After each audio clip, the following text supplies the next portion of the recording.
Hello, this is Terry with Blade Outdoors and welcome to another video. This is going to be a Slingshot Monday Madness video. I know it's been a while since I've made a Slingshot Monday Madness video, and as I go through today's video, I think you'll understand why it's been a while. If you recall, about 10 months ago, I posted an everyday carry slingshot self-defense video, and it was quite popular. So far I've got 3,400 views, and I think that's due to the popularity of using a slingshot for self-defense. I think it's a viable solution. I think the cost is really quite low, and it's a very effective self-defense weapon if you have to use it. So, based on the comments that I received, I was going to make one follow-up video, but then again, the different type of comments that I received, I think I'm going to make a series of videos of at least 4, maybe 5 videos. As I just mentioned, I think the reason the video was so popular is that people are finding out that a slingshot is a very effective self-defense tool. And really all you got to do is go to the news media, because a couple of months ago there was a 14-year-old boy in Michigan who saved his 8-year-old sister from being kidnapped by using a slingshot. As she was being kidnapped, he heard her scream. He grabbed his Crossman slingshot. He grabbed a marble and a rock, went to a window, shot the individual who was kidnapping his sister, hit that individual in the forehead, and then hit him in the torso. And when he called the cops looked around in the neighborhood. They found the kid who was abducting his sister at a local gas station, saw the bruises on his head and his chest, and he was arrested. So I think that's one major reason that a slingshot is definitely going to become a more popular self-defense weapon. Okay, going back to the comments that were put in my first everyday carry slingshot self-defense video, I could break those comments down into 3 types of categories. And one of the categories was the different projectiles that I possibly could use. So I've spent quite a few months trying to acquire especially one type of projectile that I want to experiment with. So I've got 2 different types of projectiles that I'll make a video on each. And I will be doing that to give you an idea if those projectiles are effective or they practical. The second most popular comments were, the way I should stand, the different shooting positions I should use, things like that. And I think I'll make a video just on the different positions I would use in a defense scenario and the posture I would use and the shooting styles that I would use. And third of all things, people were really concerned about and wanted to know how fast I could get a slingshot out of my pocket, load it, and have it ready in a self-defense scenario. So I will make a video on that, maybe even time myself, and discuss the pros and cons of doing something like that. Another comment that was made was to choose only one everyday carry slingshot. If you remember in my previous video, I showed you 2. I showed you my Champ and the Torque. So what I did was choose the Simple Shot Champ as my everyday carry slingshot. This is the only everyday carry slingshot that I practice with. So given a self-defense situation, I should be a lot more accurate knowing this is always my everyday carry slingshot. So the rest of the video today is going to be on using a projectile that was suggested. A type of projectile that people said, well, is there something that you could shoot that would maybe explode, incapacitate the individual, So I came up with a pepper spray ball that shoots out of a pepper spray ball gun that I'm going to be trying out on my everyday carry slingshot. And it's a .43 caliber size pepper spray ball. And just to compare, there is my 3/8 inch steel.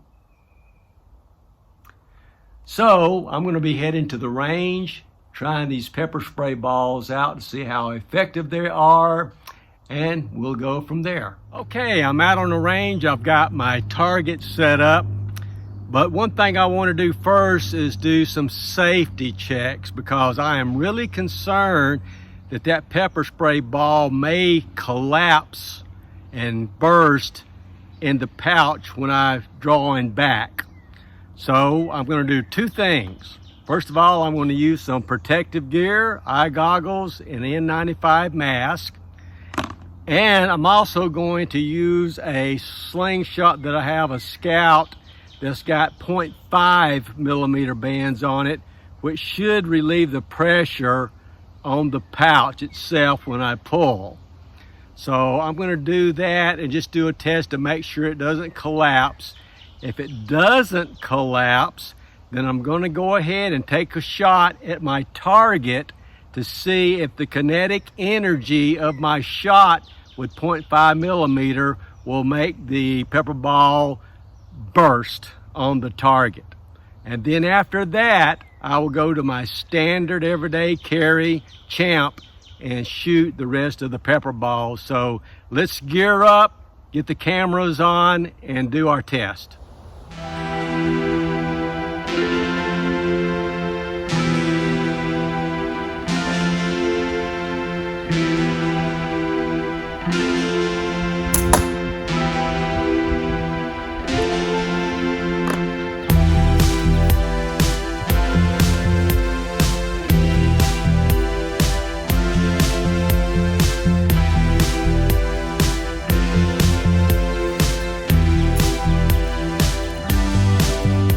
Okay, some good news and bad news. The good news is the ball did not burst and collapse in the pocket, but I wasn't generating enough force to have the ball burst on the target. So what I'm going to do is just go ahead and use my champ, which has got 0.7 millimeter bands on it. Hopefully that'll be enough force, and hopefully the pepper ball will not burst. And I'm shooting at least a first shot or two in the center of my target just to make sure that I hit it and to see if it burst.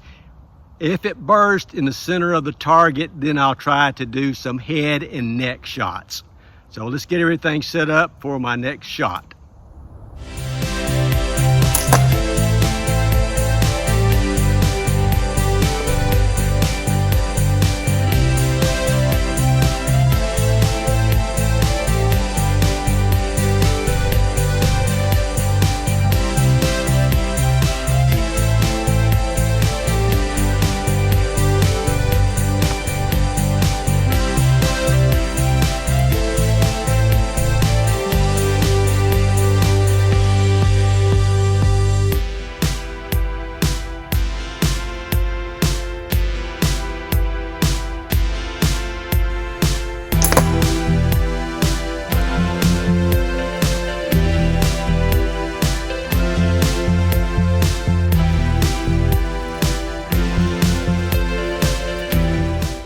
Okay, here are the holes.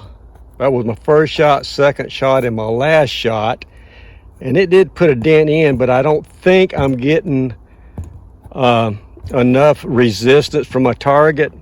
So I'm gonna mount my target on something solid and try it again. Okay, this is an old shower door piece of plastic that's hard. I'm gonna mount my target on it and then try it again and see what happens.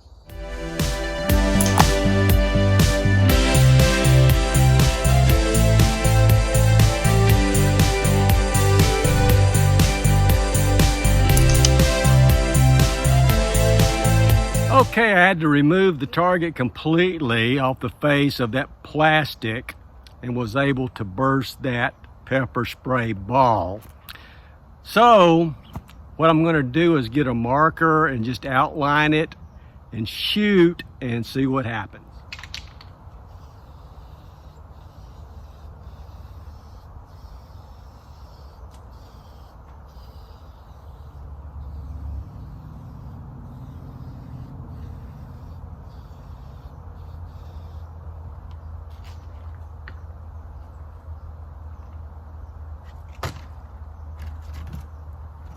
Now that I've got the target outline, I'm confident that when I make a hit that those pepper spray balls will burst. So my self-defense scenario is that I ran, couldn't get out of the building, I had to hide in a room, I positioned myself maybe parallel to the door that the individual may come in to shoot from the side, or there's another wall in that room where I can step out and do a shot standing. And I'm going to try to be doing that from 7 meters. So given the scenario, let's go back and shoot the rest of these and see how it works.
Okay, that concludes the pepper spray shooting test. And as you could tell, when I went up on the last shot just to do a sniff test, there was definitely pepper spray in that area. And believe you me, I know, because I was in the military and in training, we were exposed to tear gas and also pepper spray. And I wanted to get just close enough so I could tell, and I did, because it definitely got into my nostrils. The test overall, leave in the comments what you think about the success or the failure of this test. I think that this test was actually a success, and I think pepper spray balls are definitely a way to go for self-defense.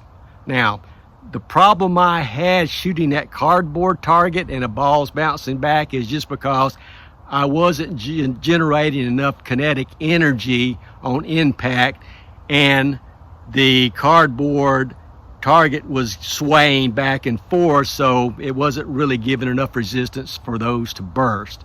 Now, when I put it on the solid plastic door, they burst every time. And I think a way to overcome that, if I were to carry pepper ball spray as a self-defense. I think I would shorten my bands on my slingshot. I would probably shorten those down maybe an inch and a half to make sure I had enough kinetic energy to have that ball burst on someone who's wearing maybe loose clothes or a coat, where there would be enough give for that ball to bounce back. So let me know in the comments what you think.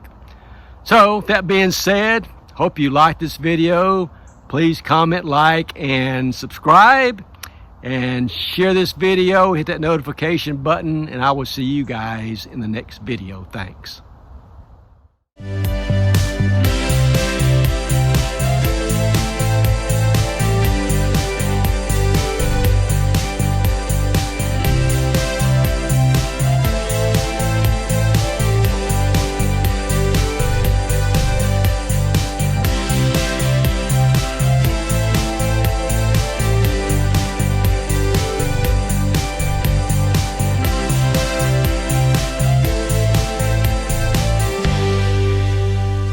From being exposed to pepper spray and tear gas. Yeah, you better watch that tear grass, that'll get you.